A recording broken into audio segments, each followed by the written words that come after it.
नमस्कार। हमारे चैनल में आपका हार्दिक स्वागत है। कार्तिक मास हिंदू कैलेंडर के अनुसार साल का 8वां महीना कार्तिक का होता है। हिंदू धर्म में इसे बेहद पवित्र माह में से एक माना गया है। इस माह में कई बड़े त्यौहार तो आते ही हैं, लेकिन ये माह भगवान विष्णु को समर्पित है। इस माह में श्री हरि तुलसी जी की पूजा से विशेष फलों की प्राप्ति होती है।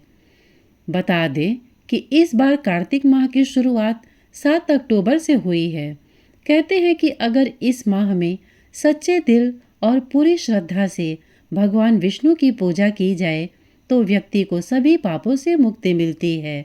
साथ ही व्यक्ति को मृत्यु के पश्चात वैकुंठ धाम की प्राप्ति होती है।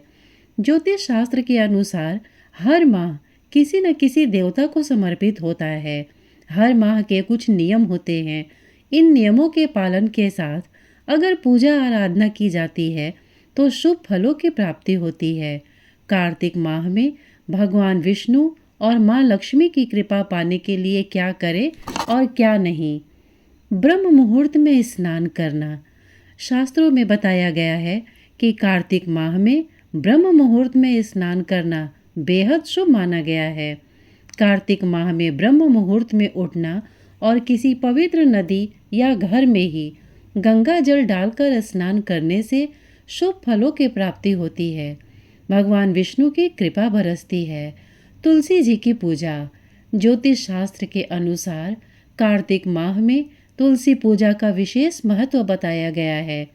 हिंदू धर्म में तुलसी को पूजनीय स्थान प्राप्त है। कहते हैं कि तुलसी में माँ लक्ष्मी का वास होता है और भगवान विष्णु को तुलसी बेहद प्रिय है। इस माह में तुलसी की पूजा से भगवान विष्णु और माँ लक्ष्मी दोनों की कृपा बरसती है। कहते हैं कि इस माह में देव उठनी एकादशी के दिन भगवान विष्णु योग निद्रा से जागते हैं और सबसे पहले तुलसी माँ की ही पुकार सुनते हैं। इसलिए इस माह में तुलसी पूजन का खास महत्व है। दीपदान। मान्यता है कि इस माह में दीपदान करने से भक्तों की सभी मनोकामनाएं पूर्ण होती हैं।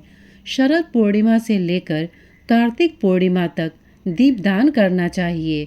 इस माह में संभव हो तो किसी पवित्र नदी या फिर घर पर तुलसी के पास ही नियमित रूप से दीपदान करें।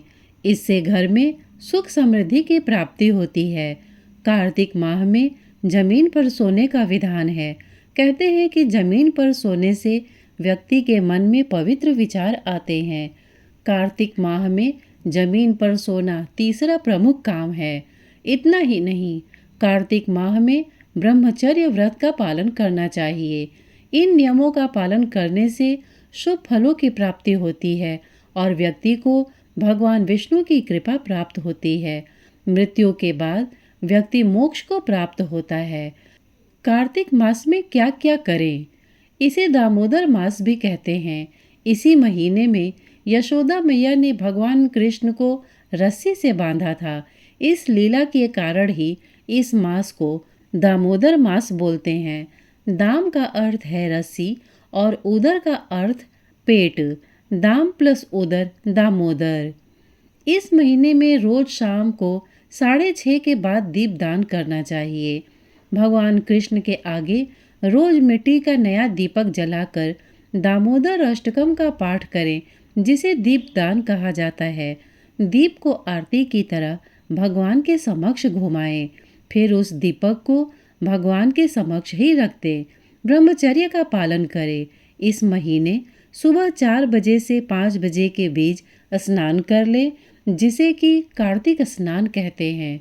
कार्तिक में एक बार पवित्र नदियों गंगा या यमुना में स्नान जरूर करें। इस महीने में उड़द की दाल का सेवन किसी रूप में भी न करें। इस महीने में अपनी एक प्रिय खाद्य वस्तु का त्याग कर दें। कार्तिक अंतिम पूर्णिमा के दिन छोड़ी हुई चीज का भगवान को भोग लगा कर खाएं। श्रीमद् भगवत गीता या भागवत पुराण पढ़ें। कार्तिक दीपदान करने से अश्वमेध यज्ञ का फल प्राप्त होता है। हरि नाम सुने और करें। दीपदान करें और दीपदान करवाएं और पुण्य के भागीदार बने। वस्त्र दान करें। कार्तिक में एक बार वृंदावन, बरसाना या गोवर्धन में दीपदान जरूर करें।